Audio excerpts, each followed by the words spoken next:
Okay, friends, so I'm going to take off these glasses because they produce a lot of glare.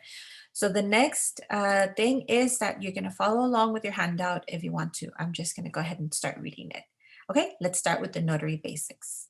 What is a notary public? So a notary public is a public servant and an officer of the state. The duties of a notary are to administer oaths, have the signer appear before the notary at the time of the notarization, verify the signer's identity, execute a true and copy notarial certificate, and record the the notarization in a notary journal. You, the notary, must be impartial. That means that there is no benefit for you in any of your signings. Now, let's talk about the two most commonly notarized documents. Those are the acknowledgements and the jurats. What is an acknowledgement? Well, the purpose of this document is to acknowledge that the signer willingly signed the document. Okay, what is a jurat? The purpose of this document is for the signer to swear to and or affirm the truth of the document to you, the notary.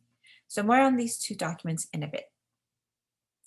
Okay, let's break down how to perform a successful notarization. First of all, make sure the signer appears before you. There are going to be phone calls that you get that they're going to ask you, is it okay if I go instead of my husband? My husband is out of town, he's not here. No, ma'am. The signer needs to be in front of me. So the signer must appear in person before you at the time of the notarization because you need to verify the signer's identity. Simple as that. So you do that by first checking his ID and secondly by observing his willingness to sign the document. Next, you identify the signer. To verify the signer's identity correctly means that you have zero doubts in your mind about his identity. Verifying a signer's identity is one of the main reasons a notarization is required. So here are some of the typical methods used to identify a signer. An identification card is the most reliable, and that includes, in the identification card, includes a picture of the signer, the signer's physical description, for example, brown hair, brown eyes, a signature, and a serial number like a driver's license number.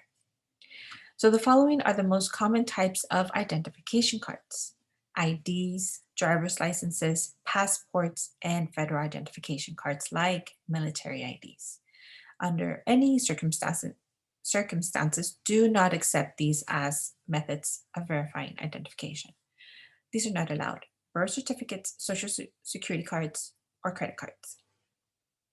Now, here are three other methods to use when a signer does not have an ID. No ID, no problem. Use one of these three other methods.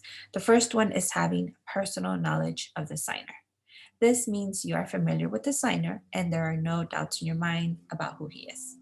The second is using a credible witness. This witness must personally, A, know the signer, B, is willing to swear that they know the signer, and C, you must personally know the witness as well. Think about it like a chain of trust where you, the signer, and the witness all know each other. If you don't personally know the witness, that's okay. Then the third option is for the signer to use a credible witness which is the next and last method. So like I said, the signer doesn't have an ID to verify his identity. Okay, this is what needs to happen. The signer needs to use two credible witnesses. So both witnesses must provide an ID and swear that they know the signer. That's pretty much it. You can proceed. So now you need to check the document for wording, missing information, or blank spaces. Picture this. Your client came to you. He showed you his ID, which means you verified identity, and he hands you a document. You look over it, and the next step is to what? To check the entire document for these four things. First, try to determine what type of document you are about to notarize. Keep in mind that an acknowledgement has two words, before me and acknowledged. Let me say that again. An acknowledgement has two words, before me and acknowledged. I'm going to quiz you on that, so just keep that in the back of your mind. And a jurat has the words subscribed and sworn. Make sure that the document is filled out. Don't read it in detail, just make sure it's complete. Now ask yourself. Are there any missing pages?